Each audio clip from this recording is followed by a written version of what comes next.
Hi guys, कसे आहात सगळे? मला कमेंट करून नक्की सांगा. आणि आज आहे भाऊबीज. तर तुम्ही इथे बघू शकता की मामा आलेला आहे आईला भाऊबीज करण्यासाठी.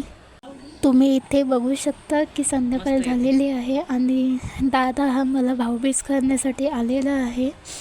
त्याची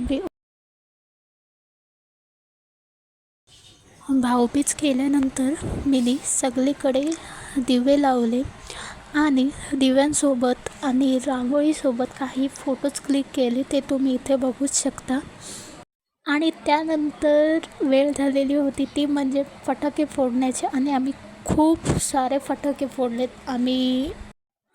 इथे तुम्ही बघू शकता की आम्ही दिवाळी ही खूप छान पद्धतीने साजरी केली. आणि तुम्हा सर्वांना पुन्हा एकदा दिवाळीच्या खूप खूप शुभेच्छा.